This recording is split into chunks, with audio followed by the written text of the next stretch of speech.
Hello मेरे प्यारे बच्चों, क्या हाल चाल। बढ़िया सा। प्यारे बच्चों, आज के इस वीडियो में हिंदी में 100 में से 100 की लड़ाई होने वाली है। आज के इस वीडियो में हम हिंदी के कंप्लीट टॉपिक का निपटारा बहुत ही सिंपल तरीके से करने वाले हैं। जिनकी तैयारी अभी तक भी कुछ नहीं हुई है उनके लिए आज की ये वीडियो रामबाण साबित होने वाली है। तो इस वीडियो को कंप्लीट देख लेना बच्चों, क्योंकि अब वक्त नहीं है। तो अब हमें कुछ भी काम कल पर नहीं टालना है, आज ही इसको पूरा निपटा कर साइड रख देते हैं। तो चलिए देख लेते हैं बच्चों हिंदी के पूरे सारे जो टॉपिक हैं उन सबको।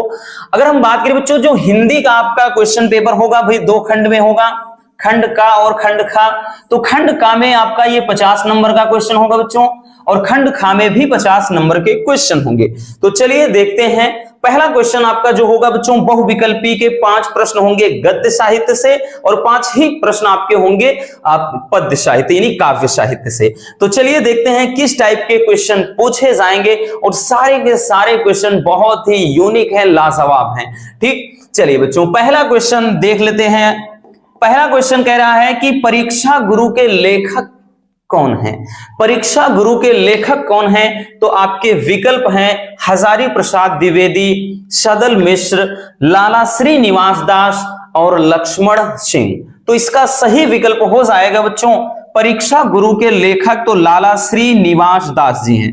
ये तो एक क्वेश्चन आपका हो गया। बट यहां से एक क्वेश्चन और पूछता है बच्चों कि परीक्षा गुरु, ये जो पूछता है कि परीक्षा गुरु है क्या। कभी कभार इसको ऐसे ही पूछता है कि परीक्षा गुरु क्या है। तो परीक्षा गुरु ये प्रथम मौलिक उपन्यास कहा जाता है, तो हम इसको प्रथम उपन्यास, ठीक, विकल्प में प्रथम उपन्यास रहेगा। इस टाइप का जब क्वेश्चन पूछेगा बच्चों कि परीक्षा गुरु है, बोल देगा कहानी है, उपन्यास है, नाटक है, रिपोर्टाज या संस्मरण, ऐसे ऑप्शन दिए रहेंगे। तो याद रखना बच्चों ये प्रथम मौलिक उपन्यास होता है परीक्षा गुरु। ठीक, इसके लेखक कौन है? तो लाला श्रीनिवास दास। तो इससे रिलेटेड जो भी क्वेश्चन इंपॉर्टेंट है बच्चों उनसे रिलेटेड हम हर टॉपिक को बताएंगे, आपको टेंशन नहीं लेना है। क्लियर? चलिए आगे क्वेश्चन देखते हैं बच्चों। अगला क्वेश्चन है कि इंदुमती है। देखिए आ गया ना क्वेश्चन उस टाइप का कि इंदुमती है क्या। विकल्प आपके हैं कि प्रथम कहानी, प्रथम उपन्यास, निबंध या फिर इनमें से कोई नहीं। तो इंदुमती क्या है बच्चों? तो ये है प्रथम कहानी।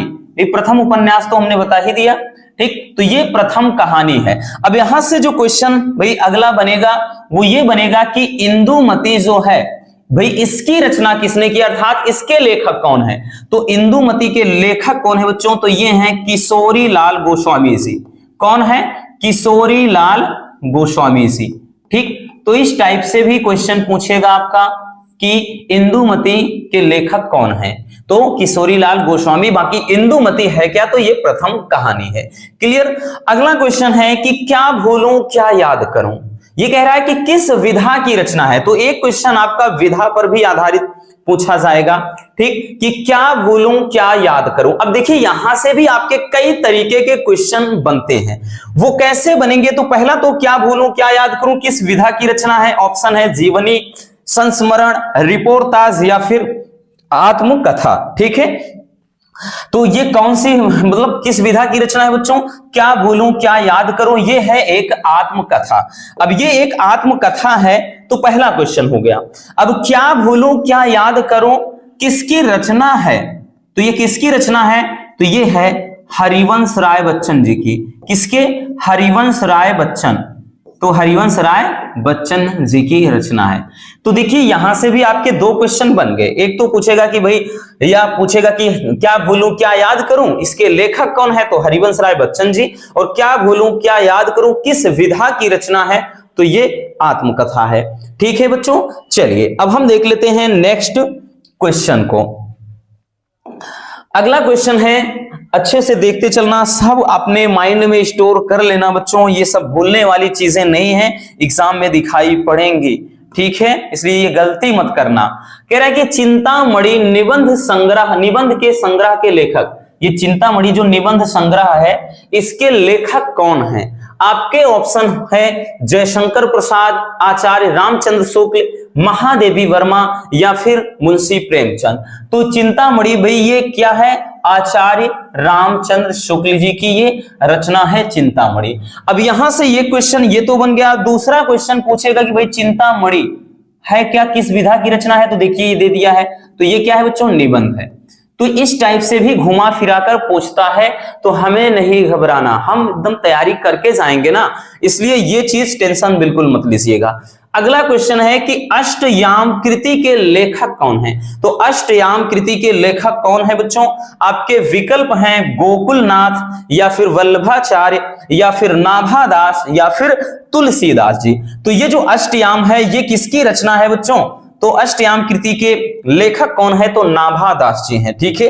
नाभादास की ये रचना है अष्टयाम।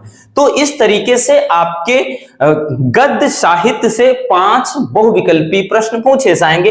प्रत्येक क्वेश्चन 1 नंबर का होगा, इस तरह से 5 नंबर का आपका ये ऑब्जेक्टिव रहेगा। अब उसके बाद जो दूसरा क्वेश्चन होगा बच्चों, ठीक है, ये खंड खा कहां से आ गया भाई? अभी से खंड खा थोड़ी ना आएगा, ठीक, ये खंड खा नहीं है बल्कि ये दूसरा क्वेश्चन है बच्चों। खंड खा तो आपके आएगा सेकंड में, ठीक, खंड खा नहीं बल्कि दूसरा क्वेश्चन। अब दूसरा क्वेश्चन ध्यान से समझिएगा। दूसरा क्वेश्चन है कि दूसरे का काम है कि सुमित्रा नंदन पंत को किस रचना के लिए ज्ञानपीठ पुरस्कार दिया गया। एक क्वेश्चन ज्ञानपीठ पुरस्कार पर भी आपको दिखाई पड़ेगा बच्चों, और हमने बहुत सारे इस पर कम्युनिटी पर पोस्ट भी किए हैं। जो भी यानी जिन भी लेखक या कवि को ज्ञानपीठ पुरस्कार मिला है, हमने बहुत सारे क्वेश्चन पोस्ट भी किए हैं। उनमें बहुत सारे क्वेश्चन को आपने गलत भी किया है, बहुत सारे बच्चों ने सही भी किया है, ठीक। तो सुमित्रा नंदन पंत को किस रचना के लिए ज्ञानपीठ पुरस्कार मिला था? ऑप्शन है लोकायतन, या फिर चिदंबरा, या फिर कला और बूढ़ा चांद। तो ज्ञानपीठ पुरस्कार भाई इनको किस रचना के लिए मिला था? तो ये मिला था चिदंबरा के लिए। चिदंबरा के लिए बच्चों ज्ञानपीठ पुरस्कार दिया गया था, ठीक। अब बात करें तो कला और बूढ़ा चांद, इस पर भी इन्हें कुछ मिला था, इस पर भी इनको कुछ मिला था। तो इस पर क्या मिला था? साहित्य अकादमी पुरस्कार। क्या मिला था बच्चों? साहित्य अकादमी। तो इस पर साहित्य अकादमी पुरस्कार मिला था। और इस पर क्या मिला था? तो इस पर मिला था भाई ज्ञानपीठ पुरस्कार, ठीक, ज्ञानपीठ पुरस्कार। याद रखना बच्चों, ये काफी मजेदार क्वेश्चन है। तो चिदंबरा पर तो इनको ज्ञानपीठ पुरस्कार मिला था, जबकि कला और बूढ़ा चांद इस कृति पर इनको साहित्य अकादमी पुरस्कार दिया गया था, ठीक है। चलिए अगला क्वेश्चन कह रहा है कि अष्टछाप के कवियों का संबंध भक्ति काल की किस शाखा से है? यानी जो ये अष्टछाप है, इस जो बस मतलब अष्टछाप जो कवियों का ये एक संग्रह होता है, तो इसका संबंध किस शाखा से है? विकल्प है आपके ज्ञानाश्रयी शाखा, प्रेमाश्रयी शाखा, या फिर कह रहा है कि कृष्ण भक्ति शाखा, या फिर राम भक्ति शाखा। तो ये जो अष्टछाप के कवि हैं, इन्होंने बच्चों प्रभु श्री कृष्ण की लीलाओं के बारे में ज्यादा वर्णन किया है। तो ये कृष्ण भक्ति शाखा के अंतर्गत आता है, ठीक है। तो इसका संबंध, अष्टछाप का संबंध किससे है? तो कृष्ण भक्ति शाखा से है, ठीक। तो देख सकते हैं कि बहुत ही सिंपल सा और प्यारा सा क्वेश्चन ये भी है, ठीक। स्क्रीनशॉट करते चलना, क्योंकि ये सबके सब इंपॉर्टेंट क्वेश्चन है बच्चों, जरूर दिखाई पड़ेंगे। चलिए अगला क्वेश्चन देखते हैं। अगला क्वेश्चन है कि छायावाद की विशेषता है, कि छायावाद की क्या विशेषता है? विकल्प है उपदेशात्मक वृत्ति है इसमें, या फिर निर्देशात्मक वृत्ति है, या फिर सौंदर्य और प्रेम है, या फिर श्रृंगार वर्णन। तो जो छायावाद है बच्चों, छायावाद में अगर हम बात करें तो छायावाद में ये प्रायः सौंदर्य और प्रेम का ही जिक्र किया गया है, ठीक है। तो तीसरा विकल्प इसका सही हो जाएगा, ठीक। चलिए नेक्स्ट क्वेश्चन देखते हैं। नेक्स्ट क्वेश्चन कह रहा है कि हरिऔध जी की कृति नहीं है, यानी कौन सी रचना इसमें कह रहा है कि हरिऔध जी की नहीं है? तो आपको बताना है, ठीक, आपको बताना है। ऑप्शन है चोखे चौपदे, प्रिय प्रवास, चित्राधार, या फिर वैदेही वनवास। देखिए बच्चों, ये रचना भी हरिऔध जी की है, ठीक। और उसके बाद प्रिय प्रवास तो इनकी रचना है ही, वैदेही वनवास भी है, चित्राधार नहीं है। क्या नहीं है बच्चों? चित्राधार नहीं है। तो चित्राधार नहीं है। अब चित्राधार किसकी रचना है? तो भाई चित्राधार के बारे में बात करें तो ये जयशंकर प्रसाद जी की रचना है। किसकी रचना है बच्चों? जयशंकर प्रसाद जी की। क्लियर? तो ये रचना है जयशंकर प्रसाद जी की, ठीक है। तो ये आपके हो गए। चलिए नेक्स्ट क्वेश्चन पर चलते हैं। देखिए वहां पर आपको गलती नहीं करना है, ऐसे आएगा कि नहीं है इसमें जैसे हमने दिया था ना कमेंट पर, और आपने गलती भी किया था। 80% बच्चों ने, यूं समझिए अगर 80,000 बच्चों ने पोस्ट किया है तो 80% बच्चों ने गलत जवाब दिया। यहां पर देखते ही नहीं है, उनको लगेगा कि हरिऔध जी की कृति है पूछ रहा है, और कहेंगे भाई मान लेते हैं कि इसके बारे में नहीं सुना तो नहीं पता रहेगा, प्रिय प्रवास दिमाग में आया फटाक से, ये तो सही है। लेकिन यहां पर ये नहीं देखेंगे कि पूछ क्या रहा है, नहीं पूछा है कि है पूछा है, नहीं है कह रहा है। तो इसलिए ये क्वेश्चन आपको कोई भी अगर इस टाइप का होता है तो पहले आप ध्यान से पढ़िए, आगे यहां पर देख करके टूट मत पड़ना बच्चों, ये गलती मत करना, नहीं तो फ्री के आपके 1 नंबर तो वैसे चले जाएंगे। ठीक है, तो आपको फिर बाद में वही रोना होगा, यार क्वेश्चन तो आ रहा था लेकिन गलत करके चले आए। ठीक, तो ये आपके साथ ना हो, इस बात का ध्यान देना। चलिए अगला क्वेश्चन देखते हैं। अगला क्वेश्चन है कि कह रहा है कि हिंदी साहित्य के किस काल को स्वर्ण युग कहा जाता है, यानी किस काल को स्वर्ण काल या स्वर्ण युग कहा जाता है। आपके विकल्प है आदिकाल, भक्ति काल, रीत काल, आधुनिक काल। तो बच्चों भक्ति काल को क्या कहा जाता है, इसी को कहा जाता है स्वर्ण युग या स्वर्ण काल। ठीक, भक्ति काल को स्वर्ण काल या स्वर्ण युग कहा जाता है। तो ये आपके रहेंगे बच्चों मतलब 5 बहुविकल्पी प्रश्न गद्य साहित्य से और 5 काव्य साहित्य से, तो 10 नंबर के आपके ऑब्जेक्टिव क्वेश्चन पूछे जाएंगे। अब जो तीसरा क्वेश्चन होगा, तीसरा जो क्वेश्चन होगा बच्चों वो होगा कि गद्यांश पर आधारित निम्नलिखित प्रश्न का उत्तर दीजिए, और ये टॉपिक पूछा जाएगा आपका 10 नंबर में। ठीक है, पूरे 10 नंबरों में पूछा जाएगा, यानी इसमें रिलेटेड आपके ये 5 क्वेश्चन होंगे, और प्रत्येक के क्वेश्चन के आपको 2-2 नंबर इसमें मिलेंगे। तो ये बहुत ही ज्यादा आसान होता है। अब हालांकि आपके लिए बेनिफिट ये रहेगा बच्चों कि बोर्ड एग्जाम में यानी क्वेश्चन पेपर में ये अथवा करके भी एक दिया रहेगा, एक नहीं तो दूसरा तो कर ही लेंगे ना। हमेशा से बोलते हैं कि भाई तू नहीं कोई और सही, कोई और नहीं कोई और सही, बड़ी लंबी है जमीन मिलेंगे लाख हसीन, इस जमाने में सनम तू अकेली तो नहीं। भाई जरूरी थोड़ी ना है कि बस पहला है तो पहला ही नहीं आता, दूसरा दिया रहेगा तो हमें हम दूसरे को निपटाएंगे। तो वही काम आपको भी करना है ना। जिंदगी में आप किसी के पीछे मत भागना, है ना भाई। जिसके पीछे भागेंगे वो आपकी वैल्यू करेगा नहीं, 1% भी आपकी इज्जत नहीं करेगा। इसलिए भागना नहीं है, भाई तू नहीं कोई और सही, बस इतना कॉन्सेप्ट अपना रखना बस। चलिए देखते हैं, कह रहा है कि बच्चों आपको इसको ढंग से पढ़ना है और इससे रिलेटेड जो क्वेश्चन है उनका आंसर देना है। देखिए दिया है कि मातृभूमि पर निवास करने वाले मनुष्य राष्ट्र का दूसरा अंग है, और पृथ्वी हो और मनुष्य ना हो तो राष्ट्र की कल्पना असंभव है। आगे बोल रहा है कि पृथ्वी और जन दोनों के सम्मिलन से ही राष्ट्र का स्वरूप संपादित होता है। जन के कारण ही पृथ्वी मातृभूमि की संज्ञा प्राप्त करती है। पृथ्वी माता है और जन सच्चे अर्थों में पृथ्वी का पुत्र है। तो बहुत ही प्यारा सा ये एक आपका गद्यांश दिया गया है। हमने बच्चों अभी कल ही जो लेटेस्ट वीडियो डाली है उसमें देखिए ये बताया था कि आपको गद्य में एक राष्ट्र का स्वरूप हो गया, दूसरा अशोक के फूल, भाषा और आधुनिकता, बस 3 देख लीजिए। और 3 देखना किस लिए है, इसलिए कि ताकि जो पहला क्वेश्चन होता है लेखक और उसके बाद पाठ का नाम, वो चीज लिख सको, नहीं तो वो छूटेगा तो 2 नंबर आएगा, बाकी 8 नंबर तो 100 में, भाई 100 कहते हैं ना, जैसे 100 में 100 होता है तो वही वाला सीन रहेगा। यानी एक बहुत करता है नहीं आएगा भाई लेखक और कवि, मतलब ये एक चैप्टर का नाम, बाकी तो आपको 8 नंबर लाने से कोई रोक ही नहीं सकता है। लेकिन हम 8 नंबर क्यों लाए, हमें चाहिए पूरे 10 नंबर ना। इसलिए बच्चों चैप्टर अच्छे से पता होना चाहिए, एक बार 2 बार पढ़ लोगे बस। देखिए ये किस चैप्टर है, तो भाई इसमें राष्ट्र, जगह जगह पर राष्ट्र की बात कर रहा है। ठीक, यहां पर राष्ट्र है, ये राष्ट्र है, तो यहां पर राष्ट्र राष्ट्र देख सकते हैं तो आपको दिख रहा है, तो इसका मतलब ये चैप्टर कौन सा है, तो ये चैप्टर है बच्चों राष्ट्र का स्वरूप, पहला ही चैप्टर। और पहला चैप्टर बहुत ही ज्यादा, यानी 99% बच्चों अगर हम देखें तो आपको ज्यादातर जो गद्यांश मिलते हैं उसी चैप्टर के मिलते हैं, तो ये उस चैप्टर से है। तो पहला क्वेश्चन है कि पाठ और शीर्षक का नाम लिखिए। देखिए जब यहां पर संदर्भ करके आएगा बच्चों, कहेगा संदर्भ लिखिए, तब लिखेंगे कि प्रस्तुत गद्यांश हमारी पाठ्य पुस्तक सामान्य हिंदी के इस चैप्टर से लिया गया है, इसके लेखक ये हैं। लेकिन अगर आएगा कि पाठ का शीर्षक और उसके बाद लेखक का नाम। जब इतना कहेगा तो कुछ नहीं करना है, तो आप केवल फिर इतना करोगे भाई, ऐसे करोगे केवल और केवल कि पाठ का शीर्षक, तब तो आप केवल पाठ का शीर्षक लिखोगे और शीर्षक के अलावा इसके भाई लेखक कौन है, तो थोड़ा ऊपर से लिख देते हैं यहां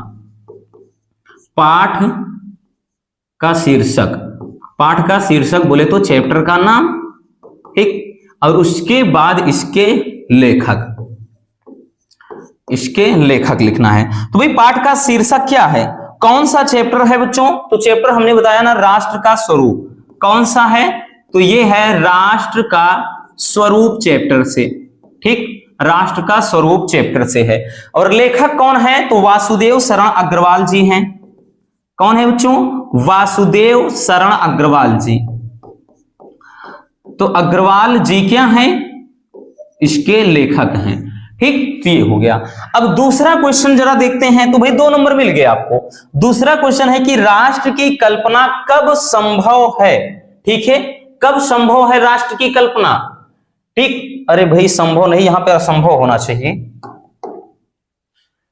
असंभव होगा बच्चों, ये मिसप्रिंट हो गया है कि राष्ट्र की कल्पना कब असंभव है, संभव नहीं असंभव होगा। देखिए ये दिया गया है ना, तो ये यहां पर असंभव होगा कि राष्ट्र की कल्पना कब असंभव है। तो देखिएगा ये चीज बोला है बच्चों कि पृथ्वी हो और मनुष्य ना हो, मनुष्य ना हो तो राष्ट्र की कल्पना असंभव है। तो इसका उत्तर मिल गया बच्चों, लिखेंगे कि पृथ्वी हो, ठीक, पृथ्वी हो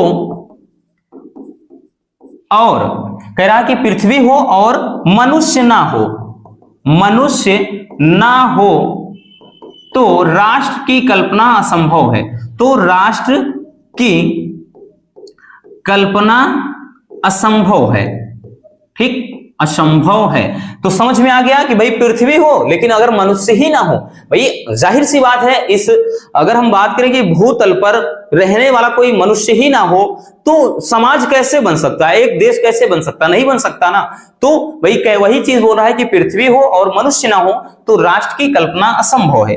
तो अगला क्वेश्चन देखते हैं। अगला क्वेश्चन कह रहा है कि पृथ्वी और जन दोनों मिलकर क्या करते हैं। गौर से देखिएगा बच्चों, ये बोल रहा है कि भाई पृथ्वी, यहां से देखिएगा कि पृथ्वी और जन दोनों के सम्मिलन से ही राष्ट्र का स्वरूप संपादित होता है। तो ये पृथ्वी और जन दोनों मिलकर के राष्ट्र का स्वरूप बनाते हैं, यानी राष्ट्र का स्वरूप संपादित करते हैं। तो यही तो पूछ रहा था ना कि पृथ्वी और जन दोनों मिलकर क्या करते हैं। तो हम लिखेंगे बच्चों कि पृथ्वी और जन दोनों राष्ट्र का स्वरूप बनाते हैं, दोनों राष्ट्र का स्वरूप, उसके बाद जो ये लिखा है कि संपादित करते हैं या बनाते हैं, लिखेंगे, ठीक है। और नेक्स्ट क्वेश्चन कह रहा है कि पृथ्वी कब मातृभूमि की संज्ञा प्राप्त करती है। तो भाई पृथ्वी कब, तो ये देखिए इसके आगे बोल रहा है कि जन के कारण ही पृथ्वी मातृभूमि की संज्ञा प्राप्त करती है, यानी जब इस धरती पर लोग होंगे तभी तो ये मातृभूमि क्या हो, मतलब ये पृथ्वी मातृभूमि की संज्ञा प्राप्त करेगी। तो यहां पर भाई इसका आंसर क्या हो जाएगा, लिखेंगे, इसमें लिखेंगे बच्चों कि जन के कारण ही पृथ्वी मातृभूमि की संज्ञा प्राप्त करती है। पृथ्वी मातृभूमि की संज्ञा प्राप्त करती है, ठीक, यानी जन के कारण ही या लोगों के कारण ही पृथ्वी मातृभूमि की संज्ञा प्राप्त करती है। अगला क्वेश्चन कह रहा है कि रेखांकित अंश की व्याख्या करना है। तो ये वाले भाग की आपको व्याख्या करना है कि पृथ्वी माता है और जन सच्चे अर्थों में पृथ्वी का पुत्र है। तो इसकी करना है आपको बच्चों व्याख्या। अब देखिएगा इसकी हम व्याख्या कैसे करेंगे, इसकी बच्चों व्याख्या कैसे करेंगे। अब व्याख्या में भी अपने से थोड़ा बढ़ा चढ़ाकर, अपने से थोड़ा कुछ ज्यादा शब्दों में लिखना होता है, तो इसको अच्छे से समझ लीजिएगा। जैसे कह रहा है कि पृथ्वी माता है और जन सच्चे अर्थों में पृथ्वी का पुत्र है। कहने का मतलब यहां पर यह है कि जिस प्रकार कोई मां अपने बच्चे को लाड प्यार करती है, दुलारती है, उसका पालन पोषण करती है, उसी तरह पृथ्वी भर भी हमारी मां की ही तरह होती है, यानी पृथ्वी भी हमारे मां के समान है। हमें क्या करती है, हम इसकी गोद में खेलते हैं, भाई मिट्टी में हम खेलते रहते हैं, तो हम इसके धूल में यानी खेलते हैं, इसी के गोद में पले बढ़े हैं, तो और इसी में की गोद में हम क्या सांस ले रहे हैं। तो कहने का अर्थ यहां पर वही चीज है ना बच्चों कि पृथ्वी क्या है, सच्चे मायनों में भाई ये पृथ्वी मां के समान है और सच्चे मायनों में हम इसके पुत्र हैं। तो इसका अर्थ ये लिखेंगे कि यहां पर लेखक कहता है कि जिस तरह माता अपने बच्चे को लाड प्यार करती है, दुलारती है, उसी तरह पृथ्वी भी हमें अपने गोद में खिलाती है, यानी हम उसके गोद में खेलते हैं और पृथ्वी हमारा पालन पोषण करती है और हम उसी के छत्र छाया में पले बढ़े हैं और सांस ले रहे हैं। ठीक, तो ये चीज होता है बच्चों, इस तरह से हम इसका क्या करेंगे, अच्छे से हम व्याख्या कर सकते हैं। तो इससे आपके पूरे मिल जाएंगे 10 नंबर। अथवा में रहेगा बच्चों एक क्वेश्चन, तो आप चाहे पहला वाला करिए चाहे अथवा वाला करिए। ठीक है, तो ये तीसरा क्वेश्चन होगा। अब चौथा क्वेश्चन क्या होगा बच्चों, तो चौथा क्वेश्चन आपका जो होगा, ये चौथा क्वेश्चन आपका पूछेगा किसमें, तो ये चौथा क्वेश्चन होगा आपके गद्य से, सॉरी पद्य से। ठीक है ना, ये एक पद्यांश दिया रहेगा, ये पद्य से रहेगा। अब ये भी आपका अगर हम बात करें तो ये भी 10 नंबर का होगा, क्योंकि इसमें भी आपका एक पद्यांश दिया रहेगा, उससे रिलेटेड आपके 5 क्वेश्चन, और ये भी सारे के सारे क्वेश्चन 2-2 नंबर वाले होते हैं। ठीक है, इस तरीके से। तो चलिए देखते हैं क्या है बच्चों और कैसे इससे संबंधित क्वेश्चन पूछे गए हैं। कि दुर्बलता का ही चिन्ह विशेष शपथ है, पर अबला जन के लिए कौन सा पथ है, यदि मैं उकसाई गई भरत से हूं तो पति समान स्वयं पुत्र भी खोऊं। ठीक है, ध्यान से देखना बच्चों क्या चीज बोल रहा है। इसमें बोल रहा है कि दुर्बलता का ही चिन्ह विशेष शपथ है, कि दुर्बलता का ही चिन्ह विशेष शपथ है, पर अबला जन के लिए कौन सा पथ है। ये किस चैप्टर से है, अगर आप गौर करेंगे तो ये है कैकेयी का अनुताप। कैकेयी का अनुताप, जब प्रभु श्री राम वनवास के लिए रवाना हो जाते हैं, भरत आते हैं, भाई वो आग बबूला हो जाते हैं इतना ज्यादा कि आपने कि बड़े भैया को जो हमारे खुद एक देवता की तरह है, उनको आपने वनवास भेज दिया है, मैं इस गद्दी को ठोकर मारता हूं, मुझे ये नहीं चाहिए, मैं भी प्रभु श्री राम की तरह मैं भी जंगल में जाऊंगा, मैं भी वनवास में जाऊंगा, वो कष्ट, वो दर्द, वो पीड़ा जो उन्होंने सहा है वो मैं खुद सहूंगा। तो मतलब इतना ज्यादा अपने माँ से बहुत नफरत करने लगते हैं। कैकेयी उनको समझाती है कि भाई हमने तो आपके लिए ही, मतलब तुम्हारे लिए ही इतना कुछ किया है कि तुमको राजपाट मिल जाए, सब कुछ राजा की तरह रहो, एकदम राजा की जिंदगी मिल जाएगी।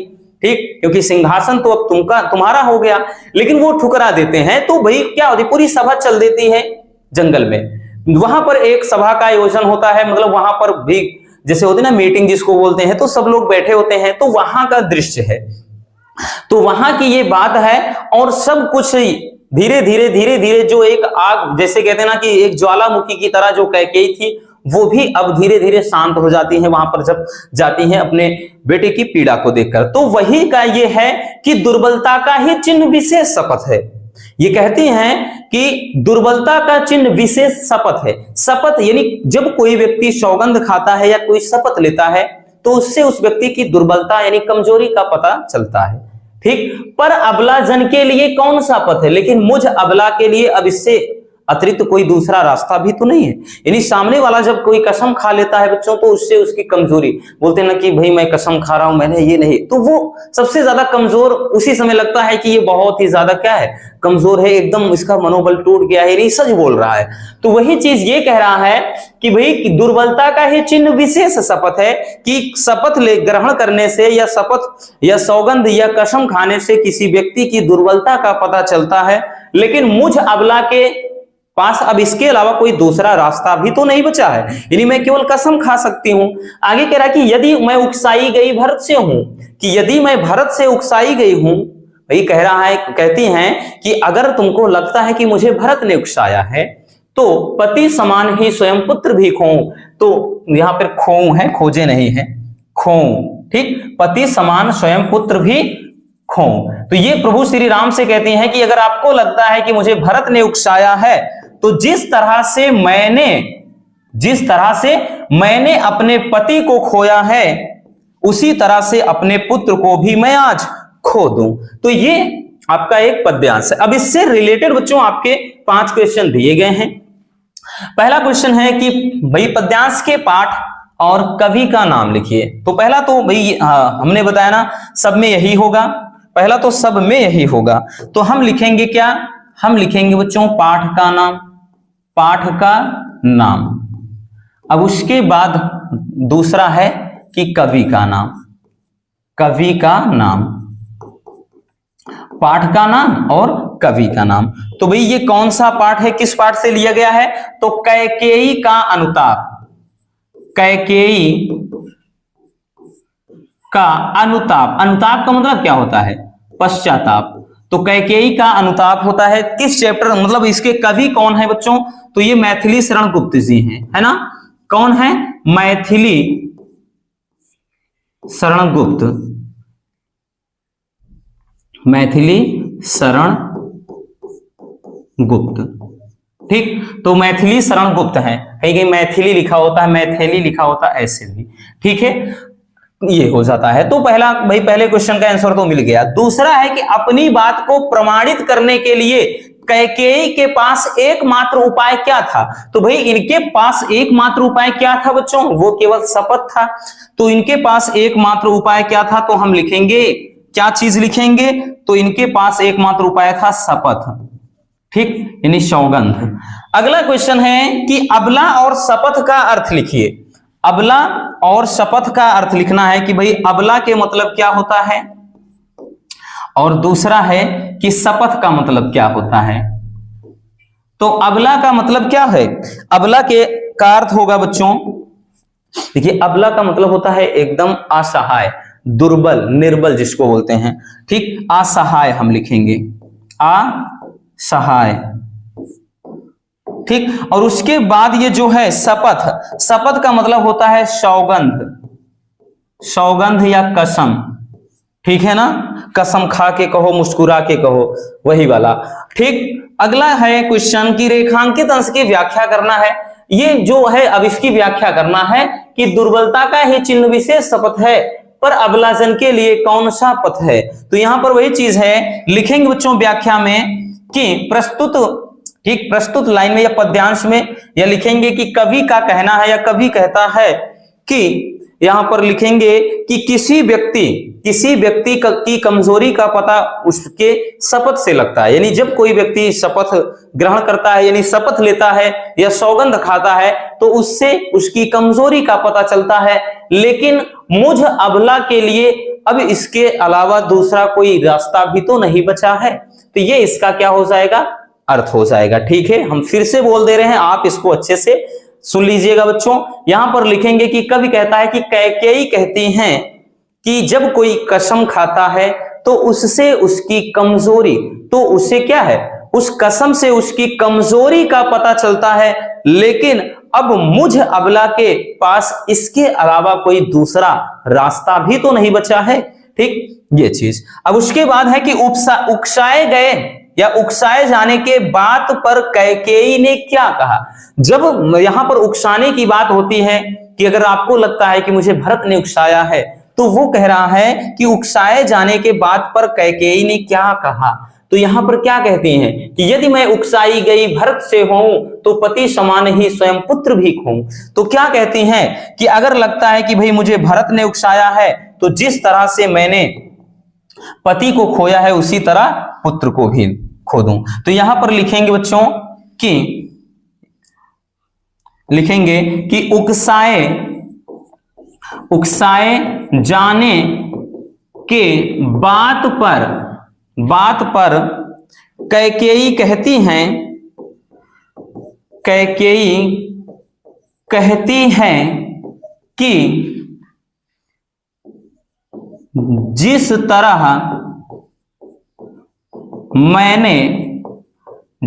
मैंने अपने पति को खोया है, पति को खोया है, उसी तरह पुत्र को भी खो दूं, पुत्र को भी खो दूं। भाई उकसाए जाने पर यही तो बोलती है ना कि अगर लगता है तुमको कि मुझे भारत ने उकसाया है, तो जिस तरह से मैंने अपने पति को खोया है, मैं अपने पुत्र को भी खो दूं, ठीक है। तो इस तरीके से बच्चों आपका होगा पद्यांश। पद्यांश में भी एक अथवा करके होगा, बोनस मिलेगा, डोंट वरी। हिंदी में कोई टॉपिक छूटेंगे नहीं। हिंदी बस अगर आप थोड़ा मजे में पढ़ो, एंजॉय करते हुए पढ़ो, तो यूं समझिए आपका 90 प्लस तो फोड़ सकते हो। हमारा खुद बच्चों 93 नंबर आए हैं हिंदी में।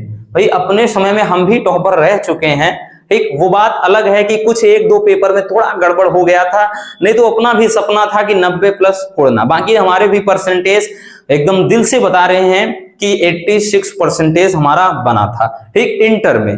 तो आपका भाई अब आप वो समय अलग है, अब हमारा कहां था, हम भी उस समय एक स्टूडेंट लाइफ में थे, बट आज चीजें विपरीत हैं। तो आज ये सपना हम लेकर के चले हैं कि भाई हम जो चीज नहीं कर पाए हैं, हम भले ही 90 नहीं पहुंच पाए, लेकिन आप सबको 90 प्लस अब की बार दिला कर रहेंगे।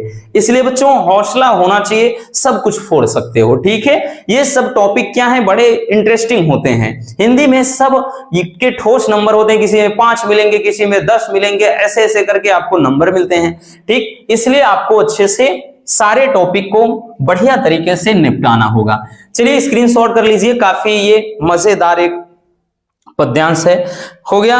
चलिए आगे देखते हैं बच्चों, क्वेश्चन नंबर जो 5 होगा, क्वेश्चन नंबर 5 में, तो 5 में अगर हम बात करें तो 5वां क्वेश्चन होगा आपका एक लेखक का साहित्यिक परिचय।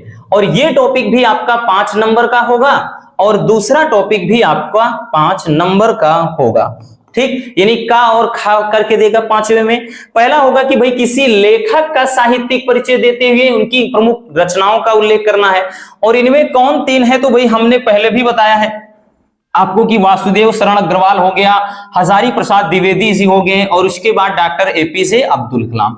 बस इन्हीं को देखना है, इसके अलावा आपको कुछ नहीं देखना है, ठीक। और इसमें एक चीज बच्चों, जो शब्द सीमा याद रखना है, शब्द सीमा, हमेशा ये चीज हम बोलते हैं कि अधिकतम शब्द सीमा यानी 80 शब्दों में ही इनका निपटारा करना होगा। तो ये आपका इतना होता है। और उसके बाद खा में हम बात करें किसी एक कवि का कहेगा साहित्यिक परिचय, इसमें भी कोई एक करना होगा। और इस वाले में भी, तो इसमें हमने बताया था मैथिली शरण गुप्त और जयशंकर प्रसाद जी, और उसके बाद रामधारी सिंह दिनकर। तो ये आपको तैयार करने होंगे 3। और वैसे भी बच्चों हमने बताया है, अगर आप बात करें तो ये 3 के तीनों और इधर भी 3 के तीनों, इनको अगर आप देखेंगे 12th हिंदी, अगर आप 12th हिंदी 2024 एक प्लेलिस्ट है, इस प्लेलिस्ट को चेक कर लेना बच्चों, बस इस वाले प्लेलिस्ट को चेक कर लेना। उसमें आपको ये 6 के यानी जो 3 लेखक हैं और 3 कवि हैं, इन सबके बहुत ही अच्छे तरीके से साहित्यिक परिचय मिल जाएंगे। आप 12th हिंदी 2024 वाली प्लेलिस्ट चेक कर लेना, उनमें सबके आपके साहित्यिक परिचय हमने करवाए हैं। अगर अभी तक आपने नहीं देखा है तो एक बार अच्छे से देख लीजिएगा, ठीक है। चलिए अब उसके बाद चलते हैं नेक्स्ट क्वेश्चन की तरफ बच्चों। तो अगला जो 6वां होगा, 6वां जो होगा ये होगा आपका कहानी। और इसमें भी ध्यान देना, अधिकतम शब्द सीमा 80 होगा आपका बच्चों। साहित्यिक परिचय, उसके बाद कहानी, खंड काव्य, ये 3 टॉपिक आपके अधिकतम शब्द सीमा 80 होंगे। 80 शब्दों में लिखना होगा, क्योंकि बोर्ड खुद जानता है कि इतना ज्यादा ये लिखने वाले हैं। अगर आप इस बात को माइंड में नहीं रखोगे कि 80 शब्द में निपटाना है, तो आपके बहुत सारे क्वेश्चन छूट जाएंगे। ये मैं दावे के साथ कह रहा हूं। आप कितना भी स्पीड क्यों ना लिख लो बच्चों, लेकिन अगर आप अपनी मनमानी करोगे, 200, 250 शब्द, 300 शब्द के सोचोगे, यार मुझे तो सब कुछ आता है, मैं तो लिखूंगा, हर किसी को आता है, लेकिन वे चीजें केवल उतना ही लिखो जितना कहा जाए। बोर्ड एग्जाम में यही तो होता है, वो आपके घर के नहीं होते हैं कि हाँ चलिए भाई हमारे घर के हैं, हम दया से नंबर दे दें। जितना कहा जाएगा उतना लिखोगे तभी नंबर मिलेगा। कभी कभार तो अथवा वाले में भी अगर बच्चे गलती करके, जैसे 2 दिया है, अथवा कर दिए, इसको भी कर दिए, अथवा भी कर दिए, तो पता चले पूरा का पूरा नंबर ही कट जाता है। ये गलती कभी मत करना कि आप सोचोगे अरे यार चलो अथवा में कर दिया, एक तो मिल जाएगा, नहीं मिलेगा, उसको भी काट कर खिचड़ी कर देगा। तो हर एक चीज को माइंड में रखना है, जितना कहा जाए केवल उतने का जवाब देना है, ज्यादा होशियारी नहीं करना है ना। ज्यादा होशियारी करोगे खुद डूबोगे, ये बात याद रखना। तो जो छठवां क्वेश्चन होगा बच्चों ये कहानी होगा, जैसे पंचलाइट अथवा लाठी देगा, या पंचलाइट अथवा बहादुर देगा, या पंचलाइट या ध्रुव यात्रा, कुछ भी कहानी का सारांश देगा। और अथवा में बच्चों, अथवा में कोई एक कहानी का उद्देश्य होगा, और कहानी में उद्देश्य में तो जैसे बहादुर और पंचलाइट आज तक मतलब आज तक केवल यही पूछे गए हैं, ठीक, क्योंकि इन्हीं में दो तरीके से मतलब दो बढ़िया क्या है कहानी का उद्देश्य लिखा जा सकता है, और जो कहानियां हैं उनमें उद्देश्य सही से नहीं होता है। तो ये होता है, ठीक है, उद्देश्य चाहे आप लिखें चाहे कहानी का सारांश, ये 5 नंबर का ये भी टॉपिक होता है। तो चलिए यहां पर हमने लिख लिया है बहादुर कहानी का उद्देश्य। वैसे उद्देश्य वाला तो अभी कल ही करवाए हैं, ठीक है, उद्देश्य, लेकिन फिर भी देख लेते हैं जिन्होंने नहीं देखा है कि उद्देश्य कैसे लिखना है। उद्देश्य हम इसलिए लिखा रहे हैं बच्चों कि ताकि आपके नंबर मतलब अच्छे आ जाएं और साथ ही साथ समय की बचत हो, क्योंकि सारांश बहुत लंबा खींचेगा। और उद्देश्य में देखिए होता क्या है, उद्देश्य में लेखक वही चीज, यानी जैसे कोई भी कहानी लिखा है तो उस कहानी में कहानीकार उद्देश्य में वही चीज बताने का प्रयास करता है जो समाज में आज चल रही हैं, ठीक, यानी समाज में जो चीजें चल रही होती हैं, जो चीजें होती हैं उन्हीं पर वो फोकस करता है कि आज का समाज कैसा है, और कहानी उसी मतलब कहानी के माध्यम से ही कहानीकार एक संदेश देता है। तो जैसे बहादुर कहानी का संदेश लिखा है, बहादुर कहानी में क्या होता है आपको पता है कि एक लड़का घर से भाग कर जाता है, किसी के घर नौकरी करता है, वहां पर चोरी का इल्जाम लगाकर मार पीट कर उसको भगा दिया जाता है। फिर बाद में उनको पछतावा होता है, यार हमें तो मौज मस्ती की आदत पड़ गई थी काम ना करने की, अब हमारी जिंदगी कैसे कटेगी, ये सब होता है। अब कहानी में संदेश क्या दे रहा है कहानीकार, लिखेंगे बच्चों की बहादुर कहानी, ये प्रसिद्ध कहानीकार अमरकांत द्वारा रचित एक मनोवैज्ञानिक और चरित्र प्रधान कहानी है, और यह कहानी आधुनिक मध्यम वर्गीय समाज की दिखावटी मानसिकता को प्रकट करती है। यानी आज के समाज में जो दिखावा लोग करते हैं उन्हीं के बारे में ये बताया गया है। अर्थात यह कहानी निम्न एवं मध्यम वर्गीय समाज के मनोविज्ञान का वास्तविक चित्रण करती है। कहानीकार ने बताया है कि आधुनिक समाज झूठी शान शौकत में विश्वास करता है, वह बनावटी जिंदगी जीना पसंद करता है। और आगे लिखेंगे कि कहानीकार ने निम्न वर्ग के प्रति सहानुभूति यानी जो प्रेम होता है उसको जताते हुए उनकी स्थिति का बड़ा ही सुंदर या सजीव चित्रण किया है। उन्होंने कहानी में भेदभाव मिटाने को प्रोत्साहन दिया है, और कहानीकार इस कहानी के द्वारा यह संदेश देना चाहता है कि सहानुभूति अर्थात प्रेम के द्वारा ठीक भेदभाव रूपी खाई को पाटा जा सकता है। पाटने का मतलब है उसको भरा जा सकता है, जो खाई है गड्ढा है उसको भाटा जा सकता है, यानी उसको पाटा जा सकता है। तो ये होता है कहानी का उद्देश्य। इस तरीके से कहानी का उद्देश्य अपने को लिखना है, और यकीनन बच्चों आपको पूरे के पूरे 5 नंबर मिलेंगे, एक नंबर कोई काट नहीं सकता है। तो ये छोटा भी रहेगा और जल्दी से निपटारा भी आप कर सकते हैं, ठीक। चलिए इसको स्क्रीनशॉट कर लीजिए, जरूरी है। हो गया बच्चों। चलिए अब देखते हैं नेक्स्ट हमारा टॉपिक क्या होगा। छठा ये हो गया, तो 7वां क्या होगा, तो 7वां होगा खंड काव्य। 7वां होगा बच्चों खंड काव्य। इसमें भी ध्यान देना, अधिकतम जो शब्द सीमा होगी बच्चों वो 80 शब्द, इसको भी 80 शब्द में लिखना है, और ये टॉपिक भी पूरे 5 नंबर का पूछा जाएगा। अब इसमें कौन कौन से हैं, तो इसमें ये होगा, इसमें भी अथवा करके मतलब 2 क्वेश्चन इसमें भी होंगे, और दोनों में कोई एक करना होगा। कोई खंड काव्य के आधार पर कथा वस्तु लिखना होगा, अथवा प्रमुख पात्र का चरित्र चित्रण, ठीक। जैसे अगर आलोक वृत्त है तो उसमें आ गया, बोल देगा कि भाई प्रथम सर्ग का मतलब पूरा कथा वस्तु लिखिए। अथवा में आ जाएगा कि महात्मा गांधी का चरित्र चित्रण लिखिए, या फिर इसमें आ गया जैसे श्रवण कुमार का चरित्र चित्रण हो गया, तो ऐसे करके ये आएगा, ठीक। तो कौन कौन से ये हैं भाई, खंड काव्य में कहीं पर रश्मि रथी चलता है, तो कहीं पर मुक्ति यज्ञ चलता है, तो कहीं पर सत्य की जीत, तो कहीं पर त्यागपथी, कहीं पर आलोक वृत्त, तो कहीं पर श्रवण कुमार। तो ये टॉपिक दिए रहते हैं। बहुत सारे बच्चे एकदम जो नए नए होते हैं ना कि भाई जो किसी कारणवश पढ़ाई नहीं कर पाते हैं, या फिर घर की स्थिति की वजह से एडमिशन कराकर भी बाहर कमाने चले जाते हैं, तो उनको थोड़ा दिक्कत होती है कि ये कहां से आ गया, इनको अब इतना बड़ा कौन करेगा। नहीं, उसमें एक ही करना होता। भाई आपको पता होगा कि आपके यहाँ क्या चलता है, ये डिस्ट्रिक्ट वाइज डिवाइज होते हैं कि भाई कहीं पर तो रश्मि रथी है, कहीं पर मुक्ति यज्ञ है, कहीं पर सत्य की जीत, कहीं पर त्यागपति, कहीं आलोक वृत्त, कहीं श्रवण कुमार। तो आपके भाई डिस्ट्रिक्ट में जो भी चलता है उससे संबंधित खंड काव्य को भी हल करना है, बाकी नहीं छूना है। ठीक है, चलिए, तो ये आपका हो जाता है कंप्लीट खंड का। अब होता है खंड खा की शुरुआत, और खंड खा में आपके बच्चों जो खंड खा के अंतर्गत हम बात करें तो खंड खा में आपके आधे से ज्यादा क्वेश्चन तो व्याकरण वाले होते हैं। ठीक, बाकी दो ये क्वेश्चन संस्कृत का होता है, एक तो आपका गद्य और एक दूसरा पद्य की तरह। तो पहला क्वेश्चन आपका होगा खंड खा से, वैसे देखें तो 8वां क्वेश्चन होगा, 8वें का संस्कृत गद्यांश का संदर्भ सहित हिंदी में अनुवाद करना है। तो एक आपका ये दिया रहेगा गद्यांश, हालांकि अथवा में करके इसमें भी 2 देगा। ठीक है, एक ही नहीं होगा, इसलिए इसमें भी टेंशन नहीं लेना रसगुल्लों, 2 दिया रहेगा। एक है नहीं आया, छोड़ते हैं, आगे चलते हैं ना, दूसरा कर लेंगे।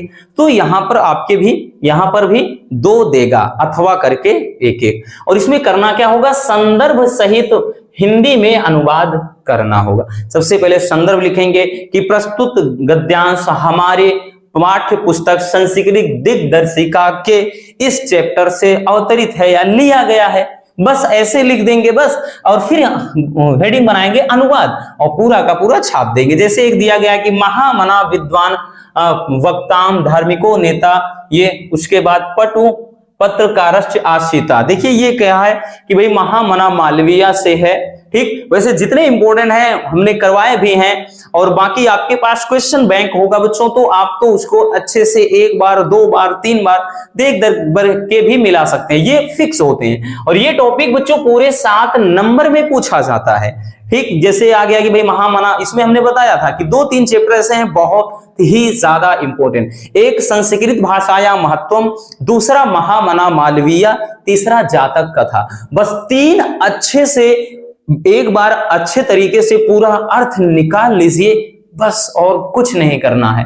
ठीक है, तो यहां पर जैसे दिया है कि महामना मालवीय, कि महामना मालवीय एक क्या थे, एक कह रहा है कि विद्वान धार्मिक नेता के साथ साथ एक कुशल पत्रकार भी थे। फिर कह रहा है कि परमस्य सर्वोच्च गुण जन सेवयो आशित, लेकिन इनका जो सर्वोच्च गुण था वह लोगों की सेवा करना था। यत्र कुत्रापि आयान जयान, कह रहा है कि ये जहां कहीं भी ठीक जाते, मतलब जहां कहीं भी लोगों को दुखी देखते थे, ठीक, दुखी और मतलब पीड़ित, जहां पर कहीं पर भी जाते थे लोग, इनको कोई भी असहाय व्यक्ति दिखाई पड़े, कोई दुख में होता था, कोई पीड़ा में है, तो कहीं पर भी मतलब अगर ये लोगों को जब देखते थे तो वहां पर ये पहुंच करके शीघ्र का मतलब वहां पर शीघ्र ही उपस्थित होकर के, यानी पहुंच करके हर तरीके से मतलब जितना संभव हो सकता है उस तरीके से ये लोगों की क्या है सहायता किया करते थे। ठीक है, तो अर्थात प्राणी सेवा अस्य स्वभाव एवासित, लोगों की सेवा करना ही इनका क्या था, स्वभाव था, यानी परम स्वभाव इनका था। तो इस तरीके से आपका एक दिया रहेगा और आसान होता है, बहुत ज्यादा ये डिफिकल्ट नहीं होता है। और जैसे यहां पर खा वाले में देख लें तो खा वाले में होगा ये आपका श्लोक होगा, और श्लोक के लिए तो हमने बोला बच्चों आपको भटकना है नहीं, केवल एक चैप्टर सुभाषित रत्नानी, ये भी 2 देंगे, और ये भी बच्चों पूरे 7 नंबर का पूछा जाएगा। तो 7 नंबर बहुत ज्यादा, तो इसमें भी पहले संदर्भ लिखना होगा कि प्रस्तुत श्लोक हमारी पाठ्य पुस्तक संस्कृत दिग्दर्शिका के सुभाषित रत्नानी नामक पाठ से अवतरित है या लिया गया है। ठीक, इतना लिखेंगे। फिर हेडिंग अगली बनाएंगे अनुवाद। अनुवाद में जैसे ये आपके 2 श्लोक दिया रहेगा और दोनों उसी चैप्टर को होते हैं, कभी कभार होता है एक आध मतलब श्लोक अदर चैप्टर में होते हैं उनका उठा देता है, नहीं तो 99% केसेस में एक ही चैप्टर से होता है सुभाषित रत्नानी, और उसको अच्छे से करवा दिया है सुभाषित रत्नानी। मोनू सर्च करेंगे, बढ़िया तरीके से देख लेना, क्योंकि ये 100 में 100% श्योर होते हैं कि आने हैं, इसमें कोई 2 राय नहीं होता है। तो ये एकदम फिक्स वाले नंबर हैं। ठीक, जैसे दिया गया कि शुभ मतलब सुखार्थिना कुतो विद्यार्थिना सुखम, सुखार्थी व त्यजेत विद्याम विद्यार्थी व त्यजेत सुखम। देखिए कह रहा है कि सुखार्थिना कुतो विद्या, कि सुख चाहने वाले को विद्या कहां, और विद्यार्थिना कह रहा है कि कुतो विद्यार्थिना सुखम, और विद्यार्थियों को सुख कहां। कहने का अर्थ यह है बच्चों कि सुख चाहने वाले को विद्या नहीं मिल सकती और विद्या चाहने वाले को सुख नहीं मिल सकता। दोनों काम एक साथ नहीं हो सकता। हम हमेशा से एक बात बोलते हैं कि भाई या तो 4 दिन रो लो, पूरी जिंदगी हंसो, पूरी जिंदगी ऐश करो, या तो 4 दिन मौज मस्ती कर लो लेकिन पूरी जिंदगी रो। अब भविष्य आपके हाथ में है कि आप कौन सा रास्ता चुनते हो। ठीक, 4 दिन रोकर पूरी जिंदगी हंसना है या फिर 4 दिन हंस करके पूरी जिंदगी रोना है। तो वही चीज इसमें ये बोल रहा है, ये लाइन सिर्फ आपके लिए ही है कि भाई सुख चाहने वाले को विद्या नहीं मिल सकती और विद्या चाहने वाले को सुख नहीं। आप सोचते हो कि एकदम राजा की तरह राजा बन करके तकिया लगा करके सर में एकदम बिंदास पैर पे पैर रख करके ऐसे लेकर पढ़ो, शरीर को कोई कष्ट भी ना हो, तकलीफ ना हो, तो ऐसे पढ़ाई नहीं होती है। क्योंकि दिमाग हरामखोर है। दिमाग अगर आराम करने लगेगा पूरा शरीर आराम मांगेगा। हमने देखा ऐसे बैठे हैं फिर सोचते हैं यार थोड़ा ऐसे टेक लगा ले, क्या मजा आएगा पढ़ने में, ऐसे बैठते हैं। उसके बाद कहते मजा नहीं आ रहा, तकिया लगा लो ऐसे देखो। उसके बाद किताब छूटती है, कॉपी छूटती है, मुंह पे धड़ से आती है, नींद खुलती है, अरे यार छोड़ो कल पढ़ेंगे, और इसी में पूरा समय आपका चला गया है। इसीलिए कहा जाता है कि भाई सुख चाहोगे विद्या नहीं मिलेगी, विद्या चाहोगे सुख नहीं मिलेगा। ठीक, जब तक आप मेहनत कर रहे हो सुख के बारे में सोचो ही ना। तो वही चीज कह रहा, आगे कह रहा है कि सुखार्थी व त्यजेत विद्या, कि सुख चाहने वाले को विद्या छोड़ देनी चाहिए और विद्यार्थी व त्यजेत सुखम, और विद्यार्थियों को सुख त्याग देना चाहिए। समझ में आ गया ना क्या चीज बोला है कि सुख चाहने वाले को विद्या कहां और विद्या चाहने वाले को सुख कहां, और सुख चाहने वाले को विद्या छोड़ देनी चाहिए और विद्यार्थियों को सुख त्याग देना चाहिए। ठीक है, तो इस तरीके से बच्चों अथवा करके आपके ये भी 2 श्लोक दिए जाएंगे। ठीक, चलिए तो ये हो जाएगा आपका 7 नंबर का बच्चों। उसके बाद जो 9वां क्वेश्चन होगा, 9वां क्वेश्चन आपका क्या होगा, तो 9वां क्वेश्चन होगा मुहावरा। और ये मुहावरा वाला जो टॉपिक है, ये टॉपिक भी बच्चों 2 नंबर का पूछा जाएगा और बोलेगा कि किसी एक का अर्थ लिख करके वाक्य प्रयोग करना है। किसी एक का, अब भाई किसी एक का तो आप कर ही सकते हो बहुत ही सिंपल तरीके से रसगुल्लों। तो जैसे है पहला कि भाई आपको दिया गया है कि हाथ पीले करना, तो हाथ पीले करना इसका भाई सबसे पहले हम लिखेंगे अर्थ। तो हाथ पीले करना का अर्थ क्या होगा बच्चों, हाथ पीले करना का अर्थ, इसका अर्थ होगा विवाह करना। ठीक है, क्या होगा बच्चों कि विवाह करना, विवाह करना। ठीक, तो अब देखिएगा यहां पे लिखेंगे वाक्य प्रयोग। अब वाक्य प्रयोग में बच्चों कोई भी आप बना सकते हैं। वही वाक्य प्रयोग में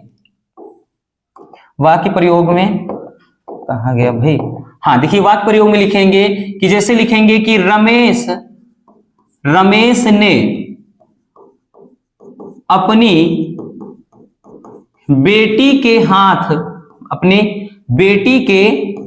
हाथ कम उम्र में ही पीले कर दिए, ठीक, पीले कर दिए। तो इस तरीके से कोई भी एक वाक्य प्रयोग करना होगा। ठीक है, ये भी फिक्स वाले टॉपिक होते हैं, 2 नंबर का ये पूछा जाएगा। जैसे यहां पर भाई दूसरा आ गया है, जैसे दूसरा देख लेते हैं, इसका अर्थ लिखना है आपको। कह रहा है कि सावन हरे न भादो सूखे। सावन हरे न भादो सूखे का मतलब होता है बच्चों सदैव एक जैसे रहना। क्या होता है, सदैव एक जैसे रहना, सदैव एक जैसे या एक समान, एक जैसे रहना। ठीक, सदैव एक जैसे रहना। अब यहां पर वाक्य प्रयोग में अगर हम बात करें तो आप वाक्य प्रयोग कुछ भी बना सकते हो बच्चों, कि जो लिखेंगे कि मतलब चाहे देखिए, चाहे सुख आए या दुख, ठीक, महापुरुष विचलित नहीं होते हैं,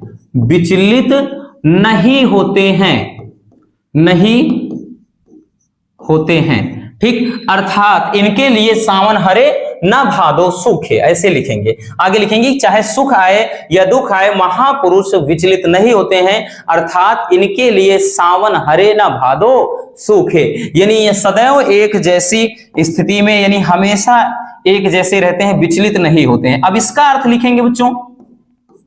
देखिए इसमें क्या बोल रहा है, ध्यान से देखिए, कह रहा है कि सोले भड़काना, सोले भड़काना का मतलब शांति भंग कर देना। क्या करना बच्चों, शांति भंग करना, भंग करना। अब यहां पर इसका वाक्य प्रयोग कैसे लिखेंगे, तो वही इसका हम वाक्य प्रयोग कर सकते हैं बच्चों। देखिए सोले भड़काना, शांति भंग करना, जैसे लिखेंगे कि मुंबई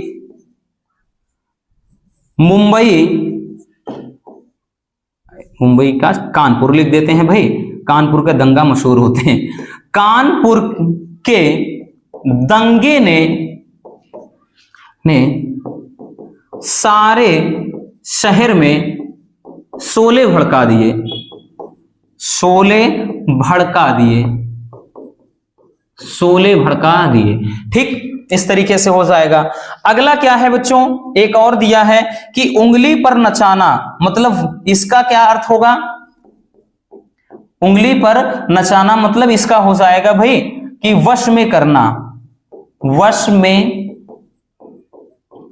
करना। अब यहां पर इसका वाक्य प्रयोग कोई भी लिख सकते हैं।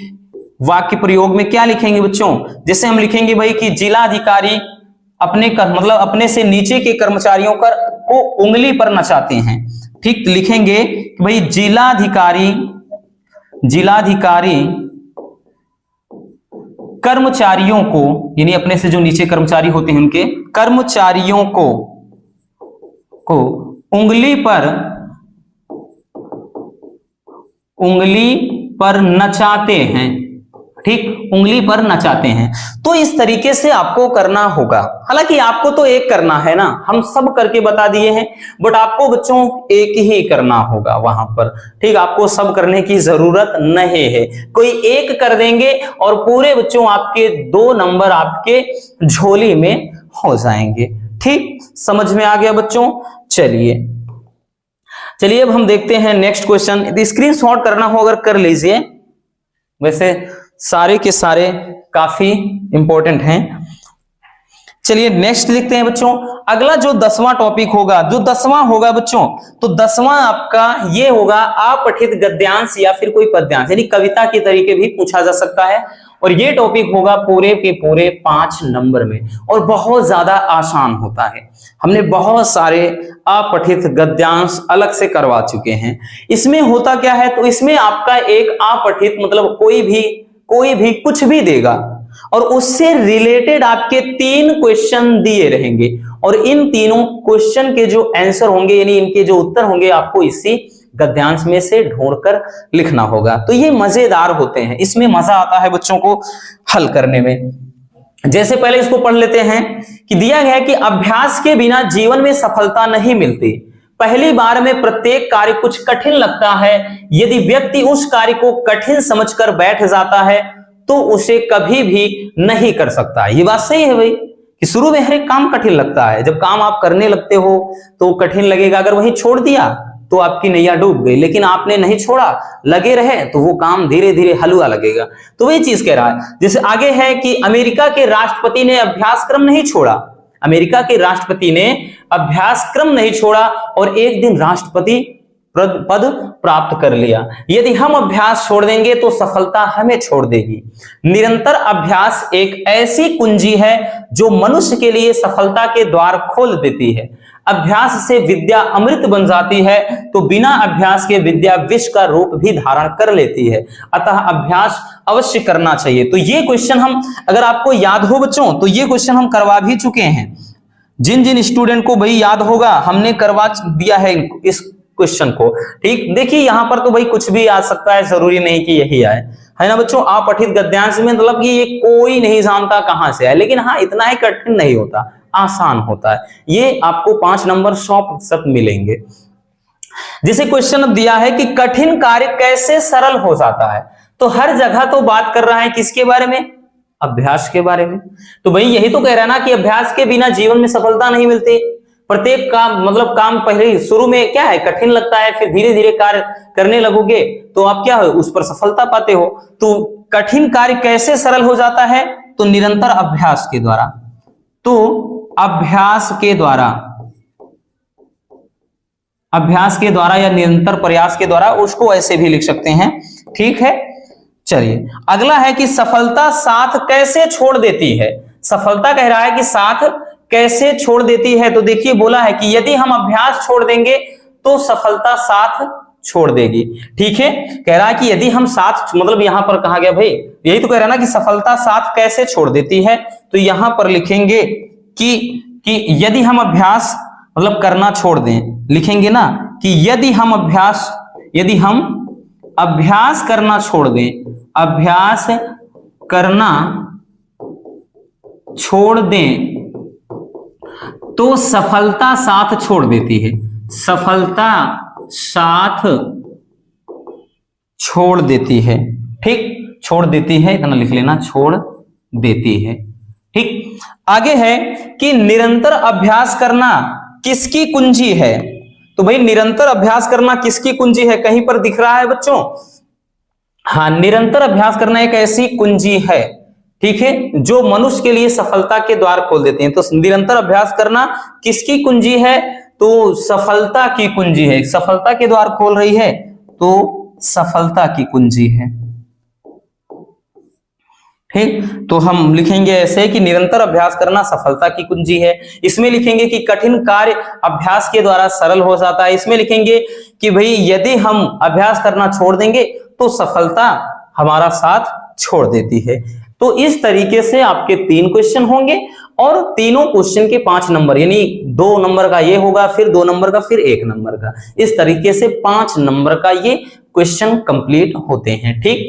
चलिए देख लेते हैं बच्चों हम आगे क्या टॉपिक होगा। चलिए देखते हैं 11वां टॉपिक। 11वां टॉपिक जो होगा बच्चों, 11वां टॉपिक, इसमें अब देखिएगा यहां से अब व्याकरण की शुरुआत हो जाती है और प्रत्येक क्वेश्चन बच्चों आपको इसमें मतलब 1-1 नंबर का ऐसे होगा। जैसे ये वाला है 1 नंबर का, ये वाला भी 1 नंबर का। कह रहा है कि निम्नलिखित शब्द युग्मों का, 11 का है, निम्नलिखित शब्द युग्मों का सही अर्थ चयन करके लिखिए। ये भी आपके बोर्ड एग्जाम में ऐसे ही पूछा जाएगा। जैसे है अन्न और अन्य, तो इसका भाई शब्द युग्म कौन सा सही होगा? अनाज और भोजन, भोजन और अनेक, अनाज और दूसरा, और बेकार और दूसरा। तो देखिए अन्न का मतलब होता है अनाज, अन्य का मतलब होता है दूसरा। तो अनाज और दूसरा कहीं पर दिख रहा है बच्चों? हाँ, अनाज और दूसरा। तो अनाज और दूसरा ये विकल्प क्या हो जाएगा? इसका सही हो जाएगा, ठीक है, यानी यही इसका सही उत्तर हो जाएगा। दूसरा है भवन और भुवन। देखिए इसको करवा चुके हैं, इसको इसके पहले भी करवाए हैं बच्चों। भवन और भुवन, तो क्या होगा इसका? घर और धरती, घर और संसार, घर और आकाश, पाताल और घर। तो भवन का मतलब होता है घर, भुवन का मतलब क्या होता है? ये संसार। तो घर और संसार कहां पर है? घर और धरती है, घर और संसार ये रहा, ठीक। तो घर और संसार यानी ये विकल्प क्या हो जाएगा?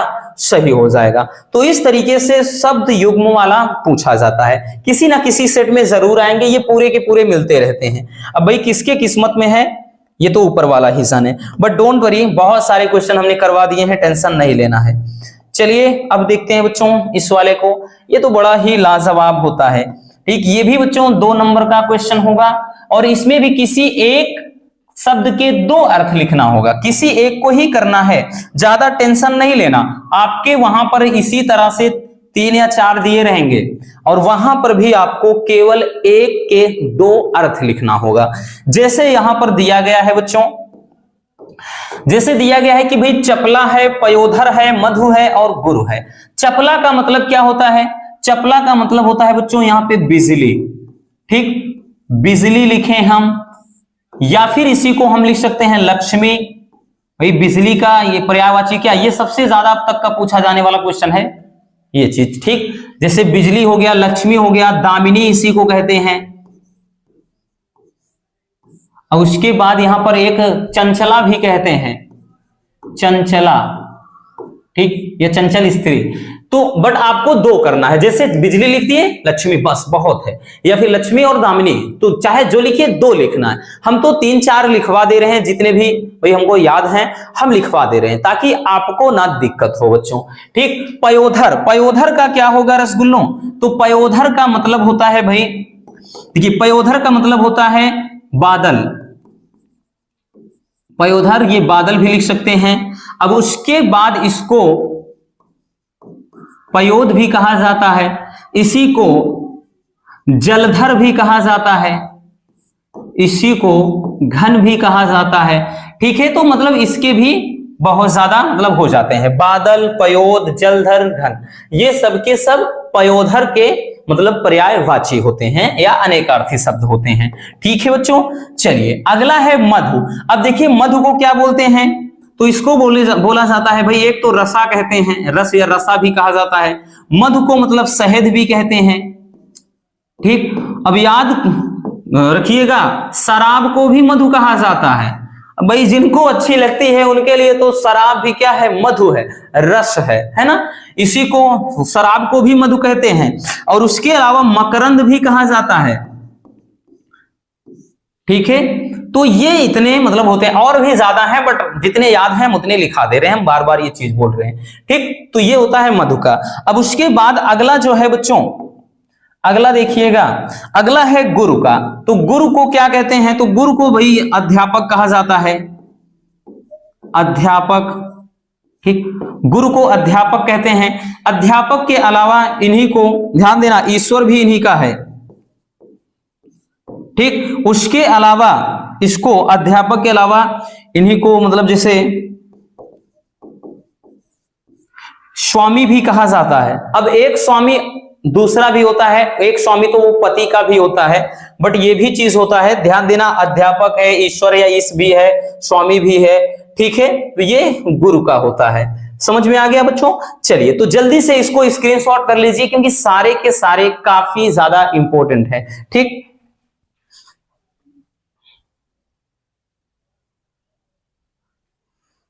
ठीक हो गया बच्चों। एक और अगर भाई अगर ये सब दिमाग में ना रहे, याद रखना, आचार्य भी कहा जाता है, उपाध्याय भी कहा जाता है। ठीक, तो कई होते हैं भाई, हमने तो इनके 5 लिख दिए। आप आसान आसान वाला याद रखना, अध्यापक याद रख लेना, ईश्वर, आचार्य या फिर उपाध्याय या स्वामी, व्हाटएवर। हमने बोला ना बहुत ज्यादा है, चाहे आप जो भी याद कर सकते हैं। ठीक, इतने तो आपको क्वेश्चन बैंक में भी नहीं मिलेंगे, 2-2 3 दिया रहता है, कभी कभार हो जाता है जिसमें 4 या 5 रहेगा। ठीक, बट हम लिख दे रहे हैं आपको दिक्कत ना हो इसलिए। ठीक बच्चों, चलिए स्क्रीनशॉट हो गया। अब चलते हैं नेक्स्ट क्वेश्चन पर। अगला जो क्वेश्चन होगा बच्चों 11वें का जो गा होगा, इसमें भी अगर हम देखेंगे तो भाई ये भी आपका प्रत्येक 1-1 नंबर का, ये भी 1 नंबर, ये भी 1 नंबर, ठीक, ये भी 1 नंबर, तो ऐसे करके, नहीं ये 2 नंबर वाला रहेगा, ये त्रुटि वाला है। ठीक, शुद्ध करना है, और बाकी ये 1-1 नंबर का रहेगा। अब देखिए इसमें बोल रहा है, कह रहा है कि भाई निम्नलिखित वाक्यांशों के लिए एक शब्द का चयन करके लिखिए। ठीक, अब यहां पर दिया है पीने की इच्छा रखने वाला, इसको करवा चुके हैं और ये कई बार बोर्ड एग्जाम में आया है। ये सब फिक्स होते हैं बच्चों, आपके 10-20 ऐसे हैं जो घुमा फिरा के वही आते हैं हर साल। पीने की इच्छा रखने वाला ऑप्शन है प्यासा, पिपासा, पिपासु या तृषित। तो भाई इसको बोलते हैं पिपासु। पिपासु, प्यासा मतलब पीने की इच्छा रखने वाले को पिपासु कहते हैं। और जो ईश्वर में विश्वास करता है उसको क्या कहते हैं? आस्तिक, नास्तिक, कृतज्ञ या फिर अकृतज्ञ। ठीक, तो भाई ईश्वर में विश्वास रखने वाला आस्तिक होगा, अब जो नहीं रखता है उसको नास्तिक कहेंगे। ठीक है, अब जैसे ये दिया गया है, अब इसमें आपको क्या करना है? शुद्ध करना है। इसमें बच्चों आपको करना है शुद्ध। ठीक, किसी कह रहा है कि किन्हीं 2 वाक्यों को, किन्हीं 2 को करना है और 2 नंबर का ये क्वेश्चन होगा। ठीक, जैसे भाई दिया है पुत्री पराया धन होता है, तो ये तो गलत है ना, तो इसका सही क्या होगा? तो इसका सही होगा कि भाई पुत्री पराया धन होती है। तो पुत्री पराया धन होती है, पुत्री होती है, पुत्री के लिए यूज करना है, ना कि धन होता है। यहां पर ये होता है, होती है किसके अनुसार लगेगा? इसके अनुसार ना। तो इसमें वही तो होता है, विभक्ति, वचन कारक, लिंग कारक, इन सब के आधार पर त्रुटियां होती हैं। अब उसके बाद जैसे कह रहा है कि आज मेरा चाचा आया है, तो भाई आज मेरा चाचा आया है, तो ये तो बिल्कुल साफ साफ एकदम गलती लग रही है। इसको सही से लिखेंगे तो क्या लिखेंगे बच्चों? तो लिखेंगे आज मेरे चाचा आए हैं। ठीक, आज मेरे चाचा आए हैं। ठीक, आए हैं, तो आज मेरे चाचा आए हैं। अगला है कि एक पुरुष और एक स्त्री जा रही है, तो ये तो होगा नहीं बच्चों, ये तो सीधा सीधा गलत है भाई। इसका हो जाएगा कि एक पुरुष, ये एक पुरुष और एक स्त्री, एक पुरुष और एक स्त्री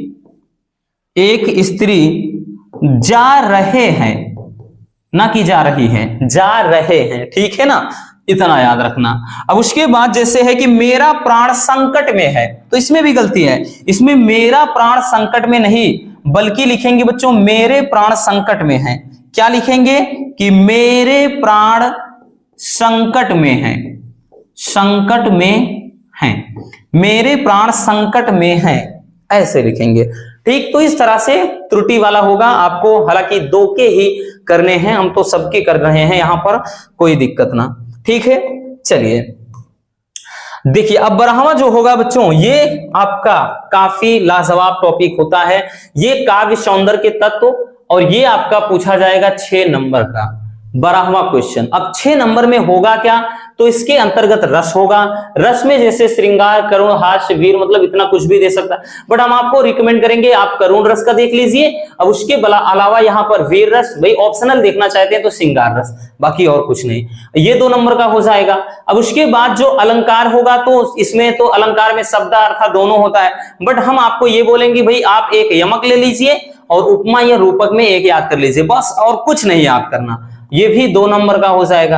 अब ये अलंकार में, छंद में क्या है, छंद में आपका है चौपाई, दोहा है, सोठा है, कुंडलिया वगैरह है, बट हम कहेंगे आप चौपाई को 100 में 100% मान के चलिए, इसको तैयार कर लीजिए, क्योंकि सब में अथवा करके आएंगे। अब एक तो कर ही लोगे ना भाई, चौपाई और दोहा तैयार कर लो बस। दोहा का उल्टा सोठा होता है, तो सोठा रखने की जरूरत ही नहीं है, दोहा याद है, सोठा अपने आप तैयार है, उसी को उल्टा लिखना है।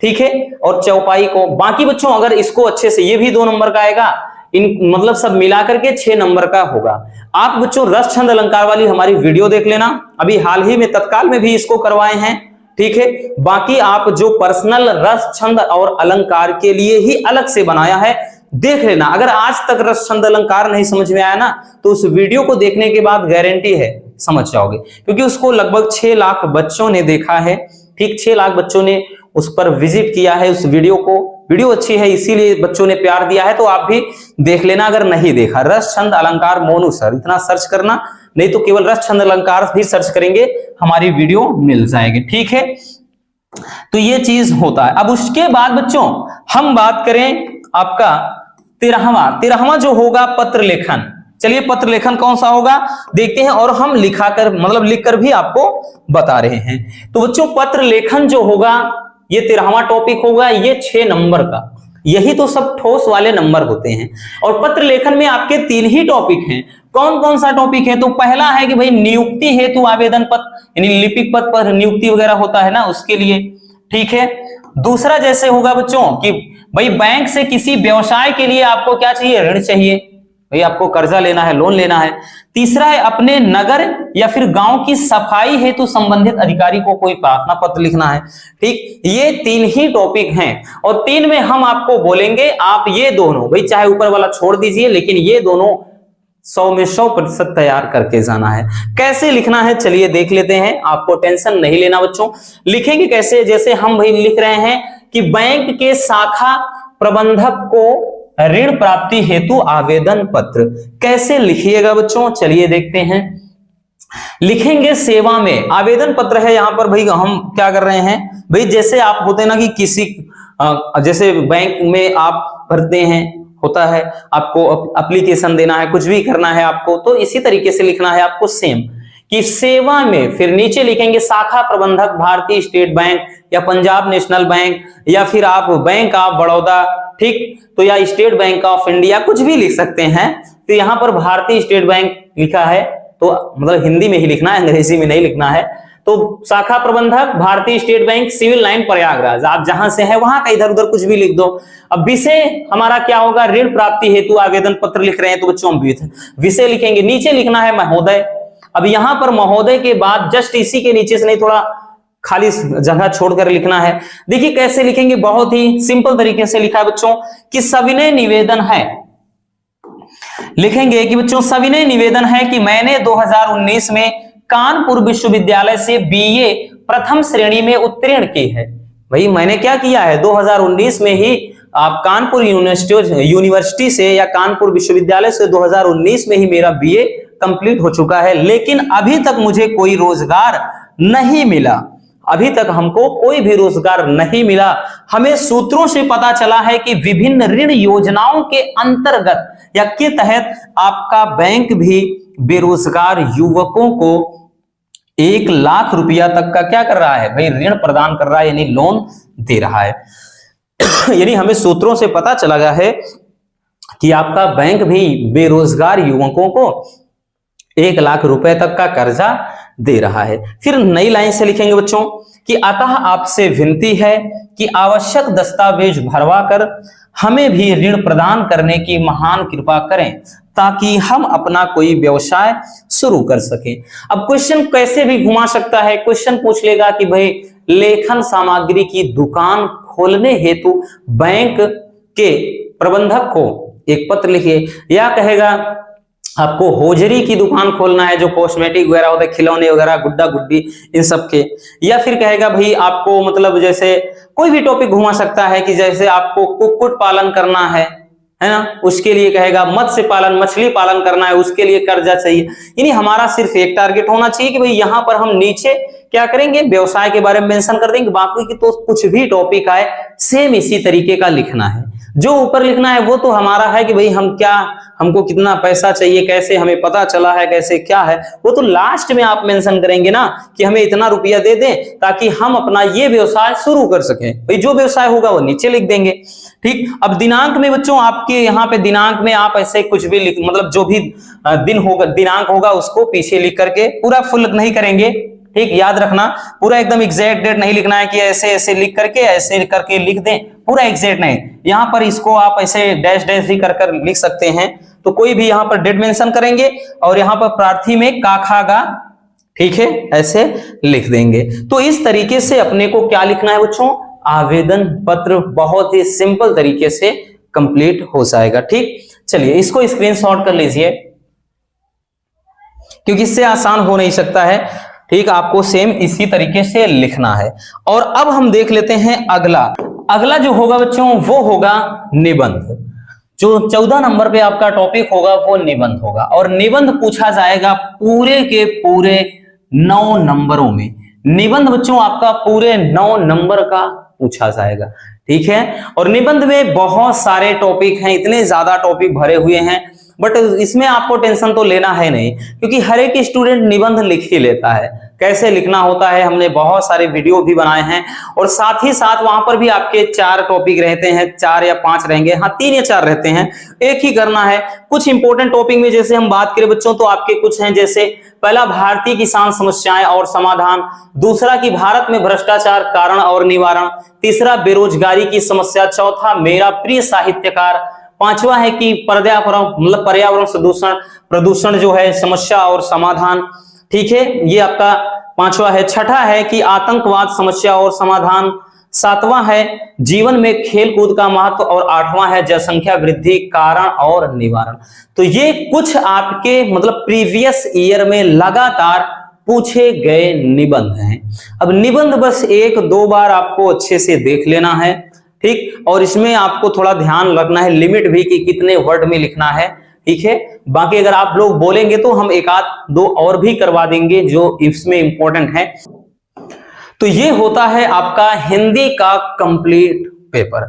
इस तरीके का आपका हिंदी का क्वेश्चन पेपर पूछा जाएगा और आपका कंप्लीट टॉपिक ये होंगे। उम्मीद है कि ये वीडियो आपके लिए काफी ज्यादा हेल्पफुल रही होगी। अगर वीडियो पसंद आई हो तो प्यार से एक लाइक जरूर कर देना, और नया है तो चैनल को सब्सक्राइब जरूर कर लीजिए। मिलते हैं किसी और ऐसे शानदार टॉपिक के साथ। Love you, bye bye, take care. और हाँ, एक प्यारा सा कमेंट करना बिल्कुल मत भूलिएगा।